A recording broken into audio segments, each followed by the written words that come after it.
Welcome back नाज़रीन। अॼु असां सां सिंध जे मुक़दमे महिमान आहे हाजी मुज़फ़र हुसैन शुजरा। पाण सिंध हुकूमत जो सूबाई वज़ीर आहे बहाली वारे खाते जो। भाई सभु सिंध में इहो थियो आहे त हिते खोड़ सारा माण्हू जॾहिं बि के आफ़तूं अचनि थियूं, जीअं सवात में ॿियनि इलाइक़नि में कुदरती आफ़त आई, हिते माण्हू आया, सिंध जे माण्हुनि करोड़ रुपया अरबे रुपयनि जो चंदो ॾिनो। जॾहिं सिंध में एॾी सारी तबाही आई त वरी बि हितां ई पैसा खणी पेशावर जे सरहद में खोड़ सारा माण्हू खणी हलिया विया। उहो शौकत खानम मेमोरियल हुजे या ॿिया टे NGOs इदारा, हितां ई वरी पैसा अरबे रुपया मेले चूंडे वरी ॾे खणी हलिया विया। सिंध खे, सिंध जे माण्हूअ खे, सिंध जे माण्हुनि खे उहा मदद नथी थिए त अवारो खातो जेको आहे उहो नओं ठहियो आहे। उहो छा अहिड़ी का हिकमत अमली जोड़ींदो त सिंध जे जेके माण्हू डोनर्स आहिनि, इमदाद ॾींदा आहिनि, त उहे का सिंध जे माण्हूअ खे ॾियनि, पंहिंजे सूबे में ॾियनि, त इन वारे छा हिकमत अमली आहे? इहा ॻाल्हि कई आहे। मां बि इहो चवंदुसि त जेकॾहिं पाकिस्तान सॼो आहे त सॼो पाकिस्तान आहे, उन में 50% दिलि आहे, सूबे सरहद उहे अची करे बि सिंध जे माण्हू जी मदद नथा कनि, उहो बि असांजी जान आहे। अहिड़े नमूने सां सिंध बि असांजी मान शान आहे। हाणे इन्हनि खे त उन लीडरनि खे जन पैसा जमा कया, चंदा जमा कया, उन्हनि खे ख़्यालु करणु खपे त सिंध बि पाकिस्तान जो हिसो आहे। ईअं न त असांखे ॿिए जो उन्हनि हिसो शेयर असां सिंध खे कोन ॾिनो आहे। इहो ख़बर नथी पए छो कोन ॾिनो आहे। असां कॾहिं ॿुधो कोन्हे, पोइ जेकॾहिं उन्हनि कयो आहे त किथे कयो अथऊं ख़बर नथी पए। जीअं इमरान ख़ान वॾी बड़कियूं हयूं, ॿियनि बि NGOs अहिड़ियूं बड़कियूं हयूं, पर उन्हनि ख़र्चु वञी पंजाब ऐं सरहद में कयो। सरहद में बि असांजा ॿाहिरि आहिनि, पंजाब में बि असांजा ॿाहिरि आहिनि, असां उनखे ख़िलाफ़ु कोन आहियूं, पर असां इहो ज़रूरु चवंदासीं त भई तव्हां शेयर रखो आहे न, जेतिरो जिते डिज़ास्टर थियो आहे उनखे तव्हां ओतिरो शेयर ॾियो। जो NGOs तव्हां आहे पाकिस्तान जी, हुन जेको बि चंदो कयो 90% सिंध मां कयो, सिंध खे वरी 10% बि शेयर न मिलियो। इहा त शुरू खां वठी सिंध सां ज़्यादती थींदी अचे थी, जंहिंजे करे असां पर हाणे बहाली वारे खाते जा वज़ीर आहियो, उन्हनि जे ख़िलाफ़ को FIR कटाईंदो, को एक्शन खणंदो, को क़दम खणंदो, सिंध खे फुर लुटे। हमेशह मुख़्तलिफ़ धारिया अरगूननि खां वठी माण्हू फुरीदा लुटीदा सिंध खां खयूं था वञनि। इहे बि साॻियो ई कमु अवां जी हुकूमत में थिए पियो, माण्हू फुर लुट मार कयूं हलिया पिया वञनि। ऐं हीअ ॾिसो न, NGOs जेका हूंदी आहे प्राइवेट शइ हूंदी आहे, उहा गवर्नमेंट जे न हूंदी आहे। उन्हनि कयो आहे त असां उनखे वधि में वधि गैरत ॾियारे सघूं था। भई सिंधी माण्हू बि वीचारा बोर्ड जा सतायल आहिनि, उन्हनि लाइ छो नथा कयो? भई जेकर में गैरत एतिरी हुजे हा त इहो पैसो सिंध खे ॾियंदा। अॻे बि उनखे किथां आई? मुंहिंजे घर में गैरत कोन्हे जो सिंध जे पैसो वठी खणी हलिया विया। पियो त हिकिड़ो असां सूबाई हिकिड़ो स्ट्रक्चर ठाहियो अथसीं, जंहिंमें फॉरेन डोनर्स बि हूंदा ऐं एजेंसियूं बि हूंदियूं, प्लस असां हाणे उनखे वरी लोकल जेके आहिनि असां NGOs जेके तव्हां ॻाल्हि कयो न, उन्हनि खे बि घुराईंदुसि मां हाणे जल्दी, ऐं उनखे घुराए करे हिकिड़ो सेटअप ठाहींदासीं त ताकी माण्हुनि खे ग़रीबनि खे मदद मिली सघे। अञा ताईं दादू में पाणी बीठो आहे। UN जी यूनाइटेड नेशन जी जेका वॾी माई हुई उहा आई हाणे, जेका वर्ल्ड ओवर में जिथे डिज़ास्टर ईंदा आहिनि उन्हनि खे मदद कंदी आहे, उहा आई असां ॾे। पोइ मां वठी वियोमांसि हुनखे सेवण ताईं, ऐं कैन शाह ऐं इहे बंद जेके आहिनि ॾेखारे करे सुपिरो बंदि आहे, सुपिरियो बंदि आहे, ऐं मच्छर सॼी घुमाए वारा संजीदा आहिनि सिंध खे मदद करण में, सपोर्ट करण में। पोइ मां हिनखे चयुमि त भई हाणे पाकिस्तान अकेलो त कुझु नथो करे सघे, तव्हां दुनिया आहियो सॼी हिते, हिन महिल ताईं तव्हां असांजी मदद कोन कई आहे। त हुन मूंसां वाइदो कयो आहे, मां इहे सभु जेके फुटेज बि हुया असां कढिया अथसि, फुटेज खणी वेंदुमि ऐं वञी वर्ल्ड खे ॾेखारींदुमि। इंशा ताला उनखे कुझु न कुझु सिंध हुकूमत खे माली मदद मिलंदी। अलाह कंदो माली मदद मिलंदी। जॾहिं माली मदद मिलंदी त मां पोइ असां इंशा ताला सिंध हुकूमत खां वठी रोड रस्ता, स्कूल, अस्पतालूं, घर ठाराए ॾींदासीं। मां त तव्हांखे मिसाल ॾिनमि न त ब्लैंकेट जे बजाए 5 सवड़ियूं मिली सघनि थियूं, पर जेकॾहिं असांखे पको घर नथा ठाहे ॾियनि त कची लांड ई ठाहे ॾियनि। फ़िलहालु कची लांड ठाहिण में त 20-25 हज़ार 30 हज़ार रुपया लॻंदा, बजाए जो 1.5 लख माण्हू सोचनि था, 2 लख सोचनि था भई घर ठहे, प्लानिंग थिए, मॉडल ठहे, हीअ ठहे। भई उनखे हाणे मॉडल खे छॾियो। हाणे अवां अॻु में हाउसिंग जा वज़ीर बि रहिया आहियो, हाणे सिंध में को घर वग़ैरह ठाहिण जो हुकूमत अमली आहे, मनसूबो आहे? हाणे सीउ शुरू थियो आहे, सीए में माण्हू मरी वेंदा, पोइ तव्हां ठाहींदो हिते सियारो आहे, ज़रूरत आहे। पोइ NGOs खे ठाहिण जी कहिड़ी ज़रूरत आहे? हाणे ठाहे ॾियणा अथनि, हाणे ठाहे ॾियनि। ॿियो त गवर्नमेंट ऑफ सिंध 10,000 घर जो ऐलान करे चुकी आहे पहिरियों ई, उहे बि ठाहींदा, पर उन में देरि थी वेंदी न। असांखे फिलफॉर ज़रूरत आहे ग़रीबनि जेके वेठा आहिनि, ठहे। ॿियो असां उनखे कयूं था, पर ग़रीब हर हिकु चए थो मूंखे अलॻि सां डिक्लेयर कयो, न अलॻि सां मुंहिंजी मदद कई वञे, इहो मुमकिन न हूंदी आहे। हिकिड़ो मिसाल ॻोठु थियो आहे, उन ॻोठ खे सभिनी खे असांखे लुक आफ्टर करिणो आहे न।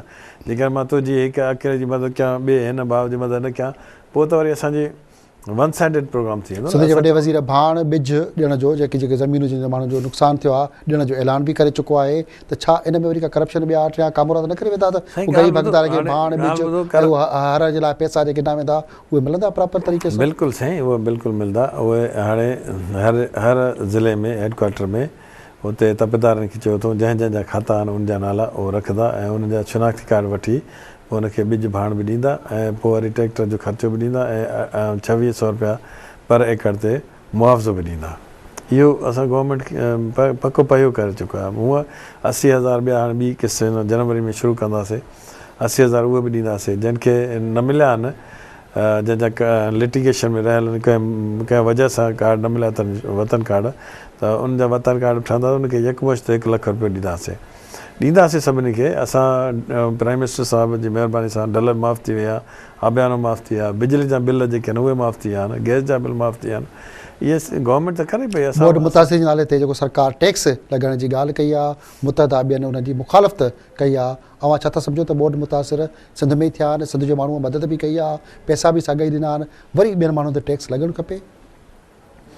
हीउ टैक्स त बोर्ड मुतासिरनि ते न आहे न, जेके इलाइक़ा मुतासिर न थिया आहिनि उहे टैक्स भरनि, जो सरकार जो ऐलान आहे त छा इन सां ख़ुदि पाकिस्तान पीपल्स पार्टी कमज़ोर न थींदी? न साईं, जैसे मिसाल ॻाल्हि, मुंहिंजो जेकर बंगलो आहे 500 गज जो, जेकर मूं ते 10 रुपया रखिया विया आहिनि, मूंखे ख़ुशी ॾियणु खपे न। मूंखे 500 गज जो 20 रुपया अॻु में ई बोर्ड मुतासिर मदद बि करे चुका आहियो, सपोर्ट बि करे चुका आहियो। मिसाल डिफेंस वारनि सभिनी त कोन मदद कई आहे न साईं, 80% माण्हू करे चुका आहिनि न साईं। न डिफेंस वारा जेके रहियल अथव न, उन ते जेकॾहिं उन पाण ॼाणी बुॼी जेको अलाह वारो माण्हू उन्हनि त कई खणे, सभिनी मदद कोन कई आहे न। असां सभिनी ते इहो लॻायो अथसि टैक्स, ताकी जेके शहर में माण्हू रहनि था उन्हनि वटि हाणे डिफेंस जो हिकिड़ो बंगलो आहे, डिफेंस कोन्हे सिर्फ़ु सिंध जे इलाइक़ा जेके मुतासिर न आहिनि डिफेंस जो हिकिड़ो बंगलो आहे जंहिंजी 2.5-3 करोड़ रुपया 500 गज जी क़ीमत आहे, मथे बि आहिनि, ठीकु आहे, मथे बि आहिनि, 4 करोड़ 5 करोड़ बि आहिनि। हाणे असांजी सॼी ज़मीन आहे जेकॾहिं तव्हां 500 एकड़ विकिणो बि असां 5 करोड़ कोन मिलंदा, हिते 500 गज एतिरा मिलंदो। पर उन में जेकॾहिं उन माण्हू जेका जंहिं वटि एतिरो अलाह से सभु कुझु ॾिनो आहे, जेकॾहिं उन टैक्स ॾिनी त छा फ़र्क़ु पवंदो? असां जिथे मुतासिर आहिनि उन जे मुतासिर ते टैक्स कोन लॻाई अथसि, जेके बची वियल माण्हू आहिनि उन्हनि ते टैक्स लॻाई अथसि, उहो ॾियणु खपे। उन में का हद त न आहे। उन में सरकार मनसूबा त खोड़ सारा जोड़े पई, पर ब्यूरोक्रेसी बोर्ड मुतासिर नाले ते जेके अरबे रुपया अॻु में ख़र्च थियो उन में खोड़ सारा कामोरा पुलिस अमलदार मिली भगत करे पैसा खाई विया। इन हवाले सां अवां जो खातो को हुन जो एहतिसाब कंदो, को हुन जे ख़िलाफ़ केस दाख़िल कंदो, को एंटी करप्शन में केस वेंदो, को अवां को खातो खोलींदो हुनजो? कंहिंजो सबूत असांखे को मिले त पोइ सिंध में वावेला मीडिया अख़बारूं सभु सबूत ॾिसो न, अख़बार चवण सां हाणे उहा खाई आहे, सभु खाई आहे। हाणे हुनजो को सबूत हुजे न, कोर्ट त घुरंदी सबूत न, जेकॾहिं माण्हू कंहिंसां केस बि करे कोर्ट घुरंदी सबूत। जेकॾहिं ईअं कंदासीं हर को माण्हू चवंदो त भई गवर्नमेंट शुरू कई आहे पंहिंजी मोनोपोली ऐं माण्हू खे तंग करणु शुरू कयो आहे, को सबूत हुजे त पोइ असां हुनजे ख़िलाफ़ु एक्शन खणंदासीं, छो न खणंदासीं? असां हुनखे छॾींदासीं थोरी। मूंखे काफ़ी दफ़ा शिकायतूं मिलियूं त साईं हे शइ हीअं थी आहे, शइ हीअं थी आहे, पर पोइ मां चयो भई तव्हां सबूत त ॾियो न। ॻाल्हि करण सां त ठीकु आहे त भई शुजरा साहिब ईअं कयो या फलाणे ईअं कयो, पर सबूत हुजे न, का सबूत ॾींदा त असां कुझु कंदासीं न। पाकिस्तान पीपल्स पार्टीअ ते अवां जी हुकूमत ते बोर्ड मुतासिर जेके इलाइक़ा हुआ उन्हनि में जेके इलाइक़ा अवां जे मुखालिफ़ धुरनि जा जेके मुखालिफ़ माण्हू आहिनि उन्हनि हमेशह इहो इल्ज़ाम आयो त पाकिस्तान पीपल्स पार्टी वारा असांखे नुक़सानु पहुचाइनि पिया। हीअं बि कुझु क़ौमपरस्तनि इल्ज़ाम आयो आहे त पीपल्स पार्टी वारनि सिंध हुकूमत वारनि सिंध खे हथ सां ॿोड़ायो आहे। कुझु ॾींहं अॻु अहिड़ा बयान बि आया आहिनि, उन अमल खे के पिया ॾिसो त इन इल्ज़ाम में के पिया ॾिसो? पंहिंजे गिरेबान में झांके ॾिसो त उनखे वोट घणा आहिनि। वोट सभु पाकिस्तान पीपल्स पार्टी जा आहिनि, उन्हनि जा कोन आहिनि वोट। हीअ जेके चवनि पिया इहे आहिनि सियासी बटेरा आहिनि। इहे कॾहिं किथे जे बरसाती मेंढक हूंदा न, उहे बरसाती मेंढक निकिरी आया आहिनि। इन सां को फ़र्क़ु ई कोन थो पए। माण्हुनि खे ख़बर आहे त पाकिस्तान पीपल्स पार्टी ई हुनजी मदद करे सघे थी, ॿियो कुझु न करे सघे। मौजूदा हुकूमत जेके मुखालिफ़ आहिनि उन्हनि इलाइक़नि में जेको नुक़सानु थियो आहे उन्हनि सां हिकु जहिड़ा सलूक हूंदो या ख़ाली पीपल्स पार्टी जेके माण्हू उन्हनि सां बहितरीन सलूक? ईअं कोन थो, ईअं कोन थो, बिल्कुलु 100% असां UC डिक्लेयर करे छॾियूं। उन में असां इहो न ॾिठो आहे त हीअ कंहिं पार्टी वारनि जो ॻोठु आहे या कंहिं पार्टी वारनि जो ॻोठु न आहे। असां 100% UCयूं डिक्लेयर कयूं हुन असांजे DCOs ऐं उन में 100% कार्ड ॾिना अथसि। बल्कि असांखे त के माण्हू पंहिंजा अची चवंदा त साईं फलाणो त अपोज़िशन मां उनजे ॻोठ खे सभु कुझु मिलियो आहे, असांखे न मिलियो आहे। असां वटि इहा शइ आहे ई कोन। असां सिंध जा असां वारिस आहियूं, सिंध जा असां बिल्कुलु नुमाइंदा आहियूं ऐं इन सिंध क़ौम खे असां अकेलो कॾहिं कोन छॾंदा जो बहाली वारो खातो नओं जोड़ियो वियो आहे उन में या सेक्रेटरी ॿिया जेके अमलदार छा सॼी सिंध में जो मैनेजमेंट हूंदी सॼी सिंध में जो बहाली वारो मर्कज़ क़ाइमु थींदा या ख़ाली सिर्फ़ु मर्कज़ ताईं या सूबे ताईं इहो इदारो क़ाइमु हूंदो? डिपार्टमेंट में फुल डिपार्टमेंट ठहे थी पई उन में अॼु सुभाणे सेक्रेटरी मुक़ररु थी वेंदो उन खां पोइ डिप्टी सेक्रेटरी हूंदा सेक्शन ऑफिसर हूंदा बाक़ाइदा पूरी डिपार्टमेंट ठहंदी हर ज़िले में हिकिड़ो एडीओ हूंदो ईडीओ हूंदो हाणे पोइ उन खां पोइ जेकॾहिं करप्शन थिए को त पोइ मां ज़िम्मेवारु हूंदुसि भाई साहब महिरबानी अवां जी अवां सां दिलि चए पई खोड़ सारियूं ॻाल्हियूं कयूं अवां सां पर वक़्त जी खोट जे करे ईंदड़ असां कोशिशि कंदासीं त अवां सां इन हवाले सां अवां जेके ईंदड़ वक़्त में कारनामा कंदो उन हवाले सां ॻाल्हियूं कंदासीं अॼु नाज़रीन अॼु असांजे सिंध जे मुक़दमे महिमान हाजी मुज़फ़र हुसैन छुजरा पाण बहाली वारे खाते हुकूमत सिंध जो सूबाई वज़ीर आहे बोर्ड मुतासिरीन जी बहाली लाइ हकमत अमली हाजी मुज़फ़र हुसैन शाह छुजरा पंहिंजो जोड़े रहियो आहे सिंध जे हवाले सां हिन धरती जे हवाले सां जेके माण्हू दरबदर थिया आहिनि बोर्ड जे हवाले सां असां कोशिशि कंदासीं त हाजी मुज़फ़र हुसैन छुजरा सां ईंदड़ वक़्त में वक़्तु वठी पंहिंजे प्रोग्राम में ॻाल्हियूं कयूं ईंदड़ बोर्ड जे जेके हवाले सां जेके मामला साम्हूं ईंदा उन हवाले सां तेसिताईं पंहिंजे मेज़बान हमीद भुट्टो खे इजाज़त ॾींदा अल्लाह वाहे।